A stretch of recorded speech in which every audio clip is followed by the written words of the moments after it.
We have some wonderful stories of God's provision and protection and love and intervention, of therapists helping us, of so many people helping us. But Michelle, it was really hard.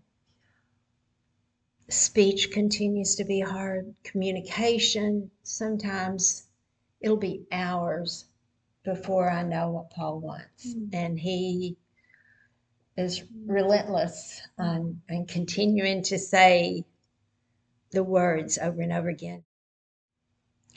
One day I fell on the floor in my bedroom and I promised God, I'm not leaving. I'm going to continue to take care of Paul.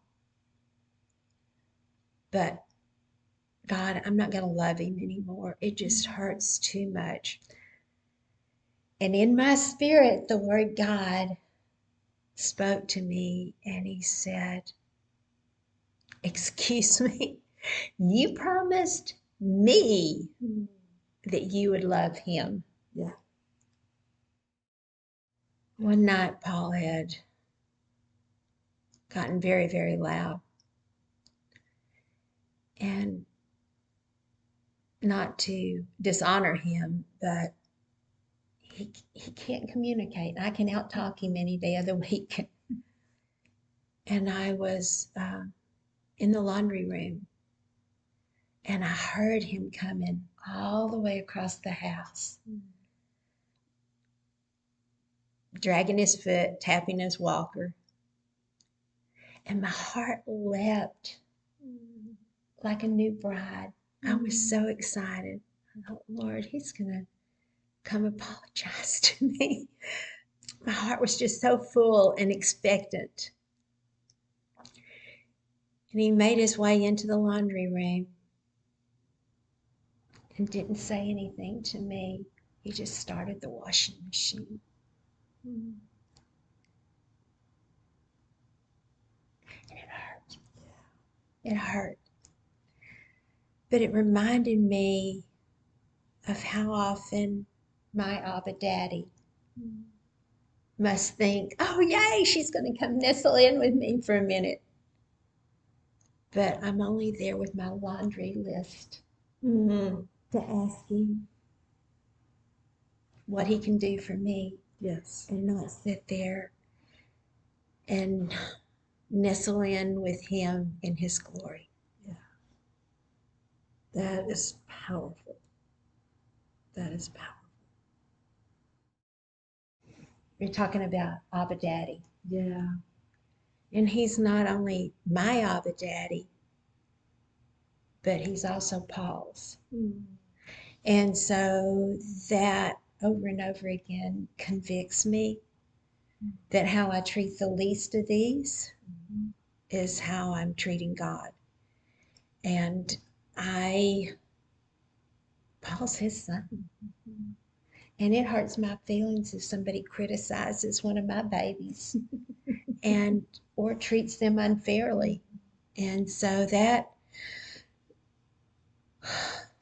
doesn't always, but it calls me back to trying to honor my husband and to treat him with dignity and love. Yes. Because he is God's son. See, even today, as Paul and I continue to have major cleanups or problems or whatever, and I'll say, okay, give me a minute. Let me think about this. Let me pray about this. See what the solution is. And I'll be back in a few minutes. And just take that pause to ask the Father, what do we do next? How do we address this? In everything. Yeah. A lot of times I forget, Michelle. Yeah. But yeah, that would be a great solution in everything. Wouldn't that be great in everything? That would be great. Just recently, I was teaching on God the Father, Father to the fatherless. And I went back to our kids and I asked them, now in their 30s, and I asked them, How did you experience God as father to the fatherless? And my sweet Garrett,